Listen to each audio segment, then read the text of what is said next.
A vida, quando a gente entende, de verdade, o que vai mudar, a gente entende que são perguntas que são feitas, e perguntas tão simples. Perguntas que são mais simples do que as perguntas que a ciência faz. Perguntas mais simples, muitas vezes, que perguntas do trabalho cotidiano devem ser respondidas. Mas pela simplicidade e o ponto que ela toca, é onde é tão difícil pararmos para fazê-la. Quem sou eu? Se o que eu estou vivendo aqui realmente faz sentido, quando a gente para ver essas coisas? Porque elas incomodam. E esse incômodo é de olhar realmente para essas coisas que não fazem sentido e entender que algumas coisas precisam ser mudadas. Quem sou eu? É uma pergunta simples, mas complexa de ser respondida. E que depois desse incômodo, desse sofrimento, vai ser acompanhada de uma profunda alegria. Uma alegria muitas vezes de não concluir a resposta, mas de ter um ganho real de autenticidade. De ter um ganho real de saber e entender um pouco mais sobre quem sou eu.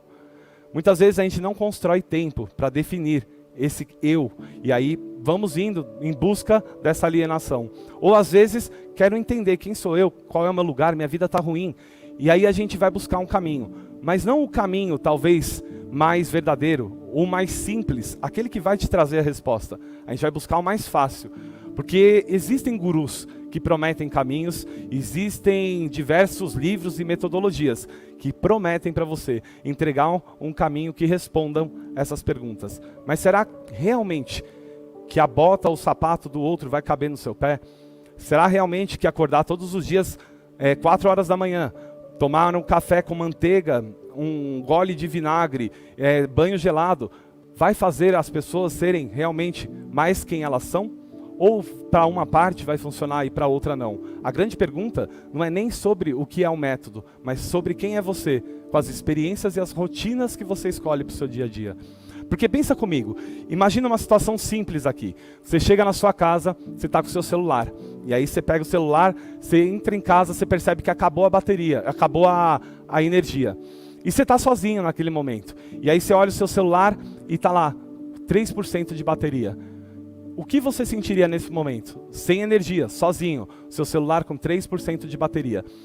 Uma parte das pessoas vai entrar num processo talvez de ansiedade. Afinal, todas as vezes que a gente tem que estar na presença de uma outra pessoa estranha, é muito complicado.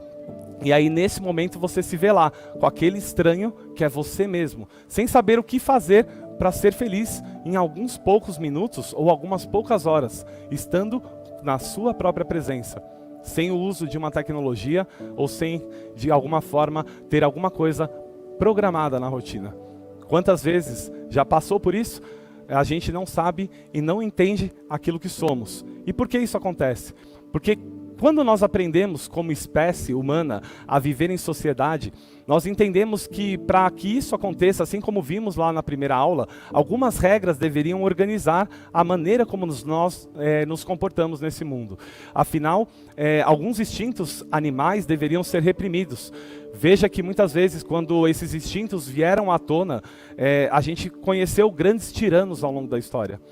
O ponto aqui, a pergunta aqui é que esse instinto, ele foi inoculado, recalcado, guardado, mas junto com essa inoculação, vem também um guardar da nossa própria natureza. E por que a semana, lá no início, eu comecei com esse tema? Porque justamente é o que muitas vezes nos descola de entender o que é a nossa real verdade. Porque muitas vezes esse instinto foi tão reprimido e não feito o processo mais correto. Quando nós nos separamos da nossa natureza, a gente não tem a capacidade de amadurecer esse processo, de estar no mundo, não só para si, buscando só resolver as suas necessidades. Afinal, a minha natureza foi reprimida. Legal, os instintos, eles são realmente, temos essa dicotomia animal, temos desejos animais aqui dentro, mas se eu não conhecer a minha natureza e lidar com ela, como eu vou poder amadurecer para me tornar um ser humano melhor?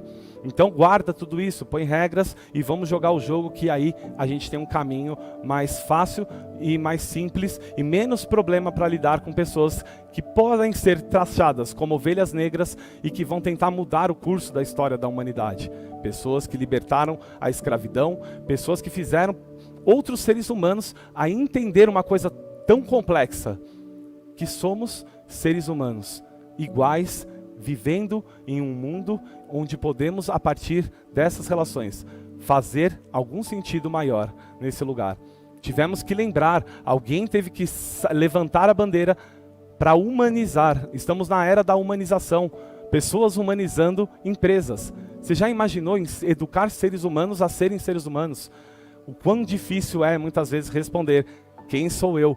Porque muitas vezes é tão difícil parar um tempo para fazer essa pergunta.